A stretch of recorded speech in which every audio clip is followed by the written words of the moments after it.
এখনো স্বাধীন বিচার ব্যবস্থা আমরা পাইনি আক্ষরিক করতে। এখন আইন মন্ত্রণালয় নিয়ন্ত্রণ করে সবকিছু।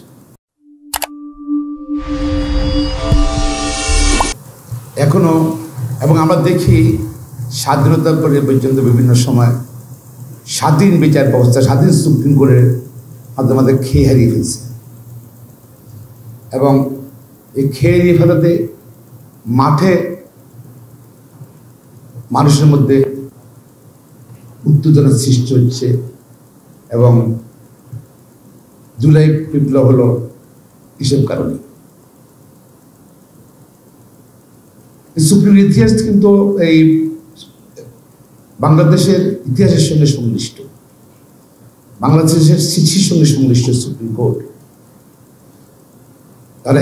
যারা ৭১ জীবন দিয়েছে, লক্ষ লক্ষ মানুষ আত্মত্যাগ করেছে, তাদের কিন্তু মানে ত্যাগের ফসল আমাদের বাংলাদেশ সংবিধান এবং সুপ্রিম কোর্ট।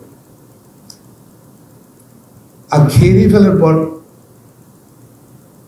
জুলাই আগস্ট বিপ্লবে হাজার হাজার ছাত্র জনতার প্রাণ দিয়েছে ন্যায় বিচার পাওয়ার জন্য। এবং আবার সুপ্রিম কোর্ট এটা ট্র্যাক আসছে জাতি মনে করে, কিন্তু তা আসলো এখনো স্বাধীন বিচার ব্যবস্থা আমরা পাইনি আক্ষরিক করতে। এখন আইন মন্ত্রণালয় নিয়ন্ত্রণ করে সবকিছু। আশ্চর্যজনক হলো রাজনৈতিক নেতারা যারা বিরোধী থাকে তারা সবসময় স্বাধীন বিচার ব্যবস্থাকে বলে, সরকারে যাওয়ার পর সবকিছু ভুলে যায়। আমরা এখনো বিচার বিভাগ সচিব পাইনি।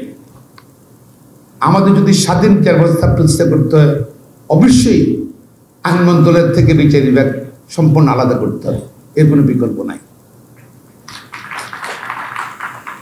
এবং সেখানে ধরেন এখনো সে ওখানে ফাইল শুরু করে, ইনিশিয়েট করে ওখান থেকে নিম্ন আদালত, সেটা কিন্তু সুপ্রিম কোর্ট কিন্তু অংশ, সুপ্রিম কোর্ট সুপারভাইজিং ক্যাপাসিটি।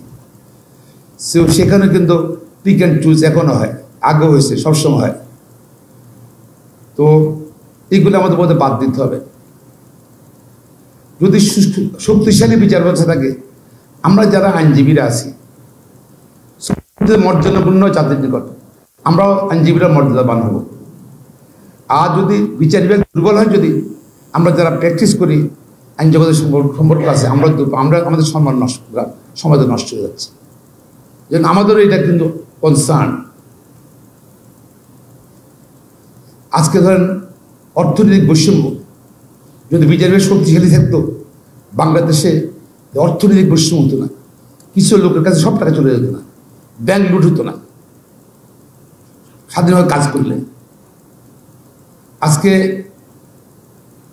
যে দারিদ্রের সঙ্গে কিন্তু এই অপরাধের কিন্তু সংশ্লিষ্টতা আছে।